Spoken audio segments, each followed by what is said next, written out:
Welcome back to Lecture 3, Osmosis. This lecture took place on August 24th, 2015. It was taught by Dr. Elteet. And I know a lot of you guys must be familiar with osmosis, but pay attention, it won't be as easy. Hydraulic pressure. So, in this lecture, we're going to be talking about pressure a lot. And the easiest form of pressure that we're aware of is hydraulic pressure. You have two compartments connected with a membrane, and if you put pressure on one side with a piston, let's say, then you will see flow of water to the right, putting pressure on the left, and water is flowing to the right, high pressure to low pressure. Makes sense. So QV equals A times LP times delta P. Q is the flow of water, A is the area, LP is the hydraulic conductivity, and delta P is the pressure difference. And I highly suggest that you familiarize yourself with all these variables. So for example, it's also really important to understand the relationship between these variables. So if A increases, your Q increases. If L increases, your Q increases. And if your delta P increases, then your Q should also increase as well. So that's just how you should approach all these equations and formulas. Your JV, which is the flux of solvent, is equal to LP times delta P. So why do we get rid of A in JV? That's because if you remember, J deals with flux, right? And flux is per area. So if you divide your Q by A, you get your flux back. Hello, lecture 1, right? Okay. Osmosis. So osmosis is the flow of water across a membrane driven by solute concentration differences. In the last slide, we're going to talk about colligative properties, and this is a colligative property, osmosis is.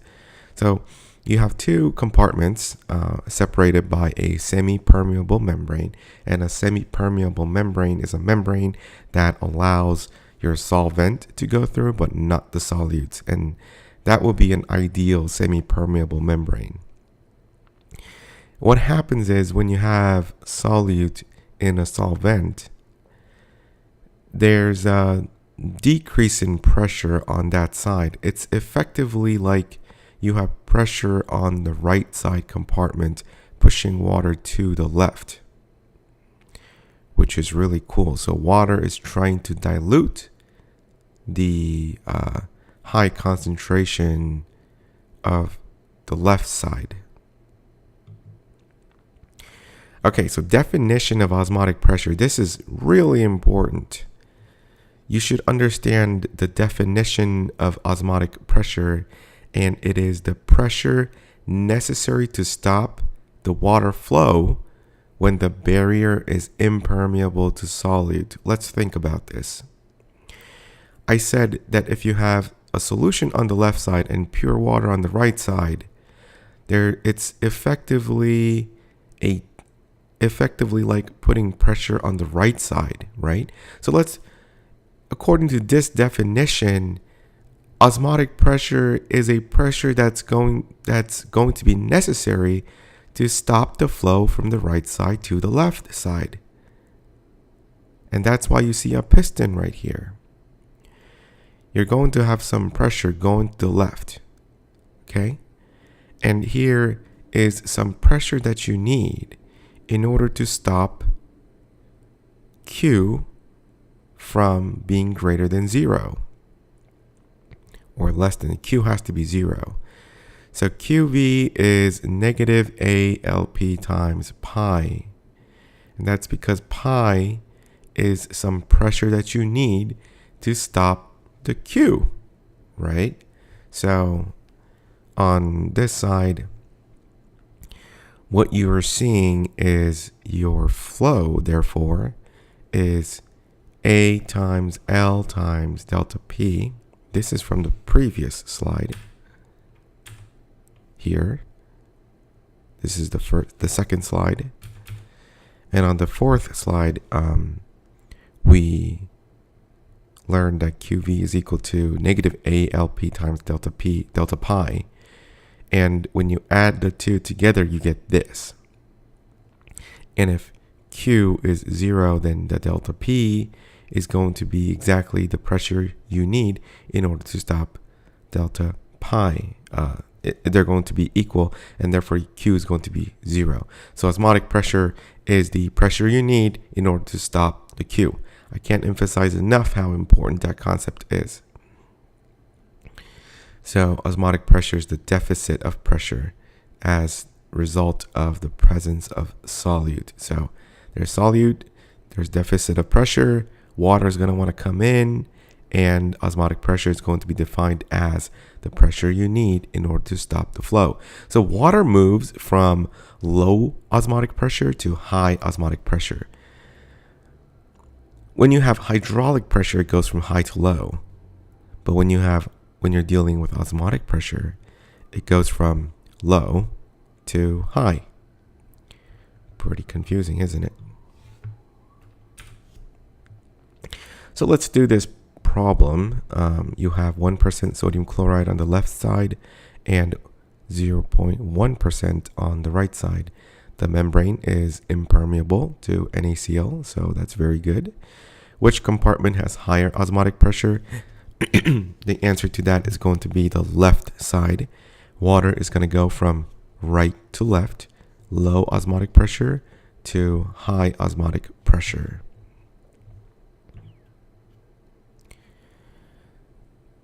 So this is exactly the same thing as the equation that we saw 2 slides previously. So we learned that QV is equal to A times L times delta P minus delta pi right here. And if you remember, flux is equal to Q over A, right? If you divide your flow by area, you get your flux back. So we're exactly going to do that now. If you do that, you get your J, and then you still got your hydraulic conductivity. You no longer have your area because we divided Q by A. And delta P, delta pi, they're just splitting it out like this. It's just delta P and delta pi. So JV, your flux is to the left because that's where you have higher concentration. And at equilibrium, you will have equal delta P and delta pi. So that is when the flow stops. And delta P minus delta pi is also called the net driving pressure. So just memorize that. Net driving pressure. Oh yeah, that's equal to delta P minus delta pi. So osmotic pressure depends on the properties of the number of moles of solute in the number of moles of solvent. So here, with number of moles of solute in solvent, that will let you calculate the concentration, right? So you got your R, T, C, and then if you multiply all those three together, you get your pi.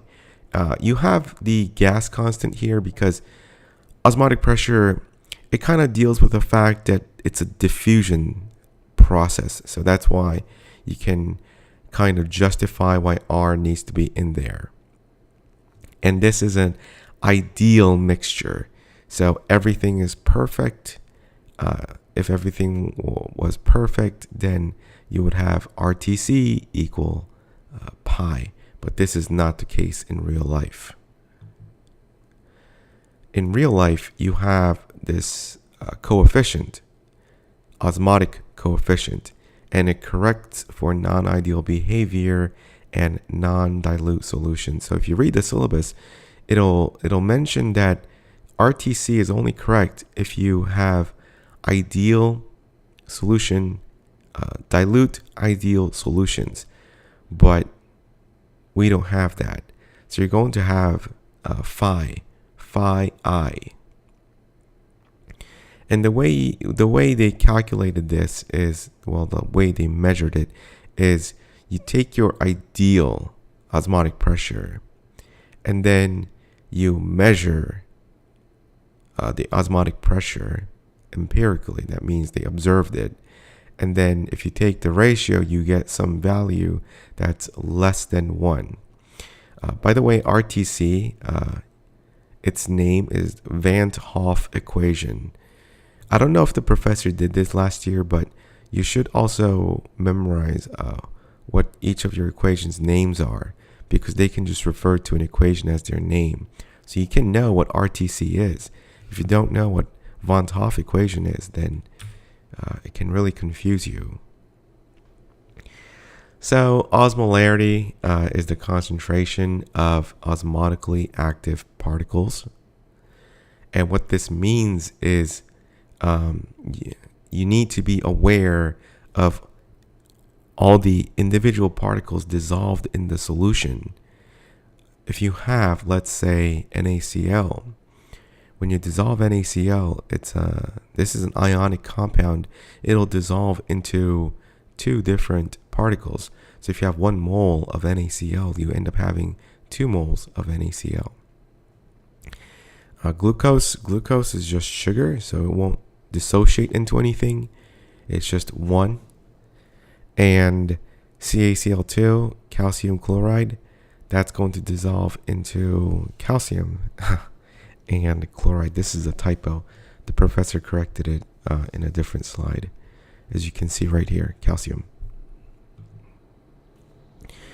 Okay, so 1 osmol is 1 mole of osmotically active particle, and a mole is Avogadro number, right? So I hope you remember that from general chemistry.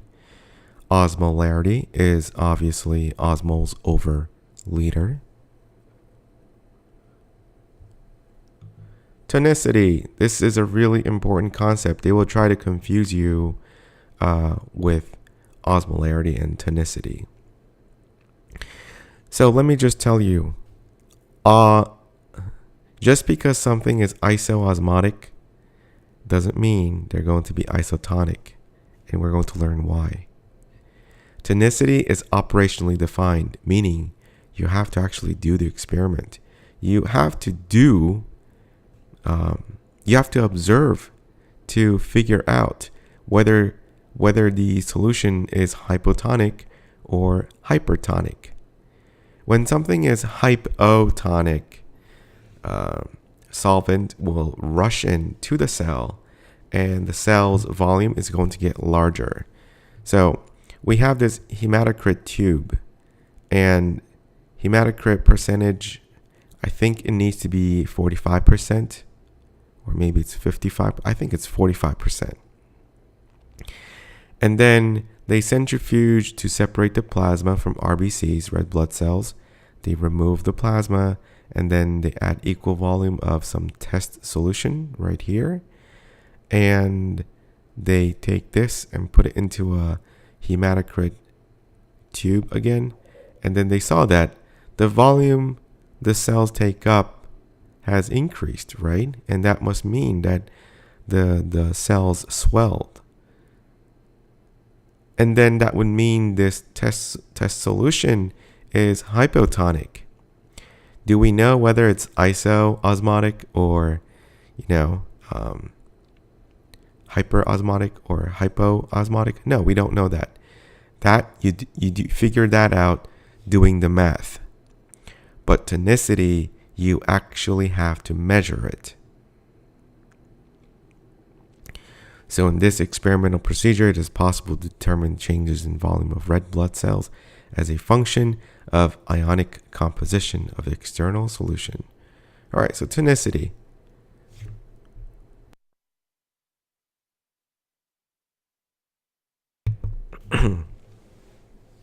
So 0.9% sodium chloride is isotonic. You should remember that number.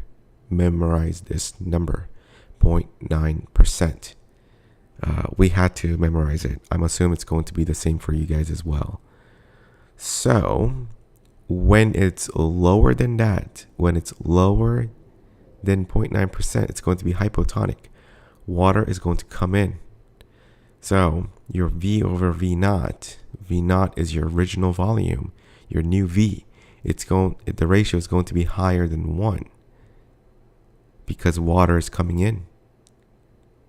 When you have sodium chloride concentration that's greater than 0.9%, well, the cell is going to start losing its volume.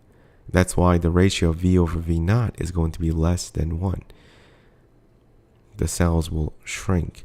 And a funny story I have is when I was younger, I thought it would be funny to... So we did this experiment where we take a watermelon and we spooned out the center of the watermelon and we dumped in a lot of sugar in there. And then what happens is it osmotically pulls out all the juice from the fruit. So you get this very high concentration of sugar water from that watermelon. And then I drank it and I got really, really sick. So from that experience, I know that when you drink sugar water, when you drink a very hyperosmotic solution, that ends up pulling the water inside your body as well. So you become extremely dehydrated and you get like diarrhea. And I forget if I threw up, but bad things happen. So glucose, isotonic is 5%. And you should also remember that number. So 0.9% for sodium chloride and 5% for glucose. If it's less than that, it's going to be hypotonic. And if it's greater than that, it's going to be hypertonic. And the cells will shrink and the cells will swell. Pretty simple. So the importance being, tonicity is empirically observed, whereas osmolarity, you can calculate that using math. Osmolarity of 0.9% sodium chloride and 1.8% urea, they're actually equal. Pretty cool, right? So if you do the math, you have to do phi RT NC and make sure all the units cancel out when you do the math. 0.9%, that means 0.9 mg per 100 mil, and that's why it's a percentage. So if you do the math, you're gonna get 7.28 ATM. And at the end of the lecture, I'm gonna go over the math. There's a slide that shows you how to do the math, so I think I'm gonna go over that as well. For now, just know that 0.9% sodium chloride and 1.8% urea will have equal osmolarity, both at 7.28 atm. If you think about this is a huge pressure actually. 7.28 times the atmospheric pressure. So the professor will emphasize that osmotic pressure is super fast. And it's true. It's very quick. This isn't a diffusion process. It's very quick. So what happens when you dump RBCs into 1.8% urea? The cells will swell, and you would say that the solution is hypotonic. You can't calculate this. We have to do the experiment and observe it. So why does that happen? We just said that they're isoosmotic, but when you put RBCs into urea, they swell and burst. Well, it's because you have this concept called the reflection coefficient. So isoosmotic does not mean it's isotonic, like I said. They 0.9% and 1.8% NaCl urea have almost identical osmotic pressure. And this is isotonic, but they'll burst in urea. So therefore, NaCl is isotonic at 0.9%, but urea is hypotonic at 1.8%. So what you can conclude from that is urea must be permeable to the RBC membrane. It just freely goes in and out. It's not a very good osmotic particle. That's what it means. For good osmotic pressure, you need, one of the first things we said was it has to be ideally semi-permeable. But here it's not. And that's why you get this tonicity. So effective osmotic pressure, pi EFF. Pi EFF is the osmotic pressure in real membranes. So that's important. You have to take into account a real membrane. So let's go over reflection coefficient, sigma. So sigma is, you take pi effective. So this is the osmotic pressure that happens in a real membrane.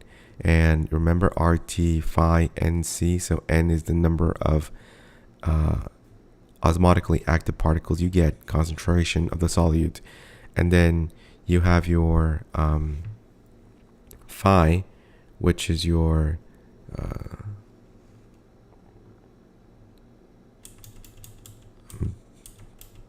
having a little bit of brain fart. Yeah, osmotic coefficient. And you for that, you're taking into account the non-ideal behavior. So you take your phi, RT, and C, and then if you take the ratio, you're going to get sigma, which is the reflection coefficient. The reflection coefficient is going to be somewhere between 0 and 1. If it's 1, it means it's completely impermeant. That means it's not going to get through at all. And sigma of 0 is when you have fully permeable solute through the membrane. So osmolarity is the property of the solution. You can do the math and figure this out. But tonicity is the property of solution and the membrane interaction. So you have to think about both of these to figure out tonicity. So in a real system, your JV, which is the flux of solvent, that is equal to the net driving pressure, delta P minus sigma times delta pi. So this is your osmotic pressure, but in a real membrane system, the net driving pressure, well, you're going to have to take into account the sigma, because the solutes may not be, it may not be an ideally semi-permeable situation. And at equilibrium, your delta P is going to equal delta pi effective, and there's going to be no net flow, and that's when your JV is equal to 0. So what causes osmosis? And we're going to get into a little bit of physics here. So imagine we have this semi-permeable membrane, and we all know that pressure is equal to force over area. And osmosis is pressure driven. I remember the professor emphasizing the fact that this isn't diffusion. What you're seeing right here is that these black circles, these are your solutes. And these solutes cannot go through the semi-permeable membrane, whereas water can. So what ends up happening is that these solutes block the water molecules from leaving, right? So imagine you have a water molecule here, and then it just bounces out, right? And it bounces out. But on this side, the water molecules are freely able to go through the channel. So a good way the way I rationalize this is I thought about a door, and you have 100 people on the left side and 100 people on the right side. And if you put in like two giant inflatable beach balls, and then these are like what, the size of like 10 people put together, that's a huge beach ball. Okay, so if you have that, people are going to bump into that giant plastic inflatable ball, and they're not going to be able to get through, right? Whereas the people in the other room, they don't have any obstacle, so they can just go through. And if you take that picture and turn the people into water molecules and turn the inflatable ball into a solid particle, then it kind of becomes what this is trying to show. The left side, water molecules cannot as easily go through. They can still go through, it's just a little harder because you have these solutes. On the right side, they can just go in. So that's what they think is happening. It's a thermodynamic explanation, I think. Yeah. All right, so osmosis is pressure-driven water flow. It's not a diffusion. It's so much faster than diffusion, so it's not diffusion. And impermeable particles, they result in a deficit of pressure. They result in a deficit of pressure. I remember reading momentum. I forget whether momentum is also a correct thing to say, but it's not a physics class. Should be right. Colligative properties. So colligative property deals with the number of moles of solute dissolved in the number of moles of solvent. So it doesn't really deal with what's dissolved as much as how much is dissolved. So you may just remember this from general chemistry. When you have solute dissolved in a solution, the vapor pressure decreases, the freezing point decreases, and the boiling point goes up. It's just what happens when you dissolve solute in solvent. So in this experiment, they have a solution on the left side and water on the right side, and they put a container over it so that not all the water evaporates. So the water vapor from the right side is going to be, the vapor pressure is going to be higher on the right side, and they all go up. And because the vapor pressure on the left side is lower, they're all going to condense on the left side. If you think about it, that air barrier you have right in the middle, it's kind of like the semi-permeable membrane, and water is going from the right to left. So the professor is just trying to show you that this is an analogous situation as to what's happening up here. These are like the first few slides. All right, so let's go over this question right here. You're gonna need to be able to do this on the exam, I believe. Okay, so when you have 0.9% NaCl, that means 0.9 grams per mil.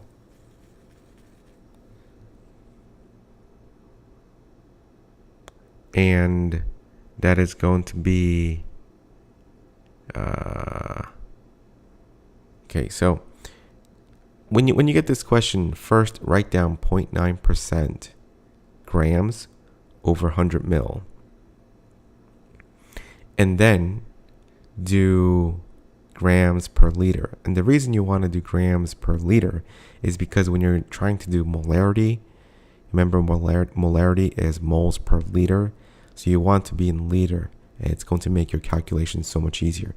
So 0.9%, write down this 0.9 grams per 100 mil, turn 100 mil into 1 liter, and if you're multiplying the denominator by 10, you're also going to multiply the denominator by 10. So it's going to be 9 grams per liter. And they should always give you the molecular weight of whatever solute they give you. So that's going to be 58.44 here.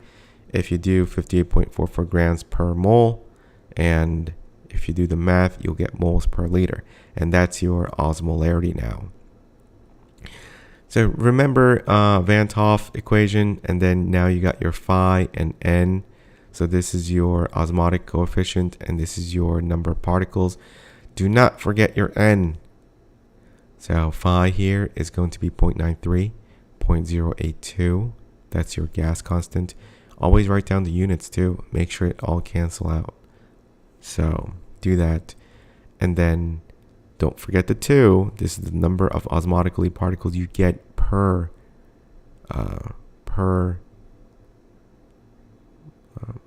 NaCl. And your concentration, you figured this out from here, 0.154. If you do the math, you get 7.28 atm.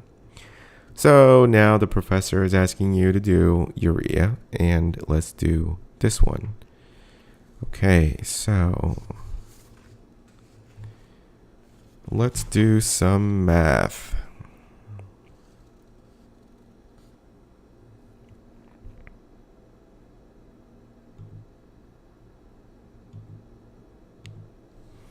Okay, so we're trying to figure out urea, 1.8%.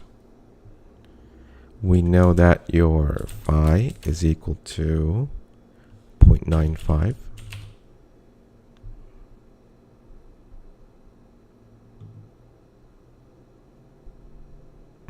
And urea molecular weight is 60. So the MW is 60. All right, so same thing, 1.8%, right? So that means 1.8 grams, 1.8 grams per 100 ml. Now that's equal to 18 grams per 1 liter, right? And then what you can do is multiply this, well, divide it by 1 mole over the molecular weight, which is 60 grams. If you do this math, then you will get the osmolarity of urea. So it's, the way I do it is I don't even do the math until the very end. I just keep it as 18 over 60 moles per liter. And that's the important number. So let's keep that in mind. Okay, so remember pi is equal to phi R T and C, right? So let's do that. Your phi is equal to 0.95. R is equal to 0.082. Your T is going to be body temp, so 310 K, and then N, urea. It doesn't dissociate into anything, so N is going to be again 1, and delta C is equal to 18 over 60, right? Okay, and I'm going to take my calculator out. I'm actually going to do this. All right, so 0.95 times 0.0082, 310 multiplied by 18 divided by 60 gives me 7.2447. 7.2447, bam, ATM, right? So what did we get for 0.9% NaCl? 7.28, right? And 7.244 is what we get for urea. So you can see like how close they are. But when you put RBCs into 1.8% urea, they're all going to swell like crazy. And that's why 1.8% urea is hypotonic, whereas 0.9% NaCl is isotonic. I hope that was enjoyable. I certainly enjoyed it. I thought it was a fun lecture. All right, I'll see you guys next time.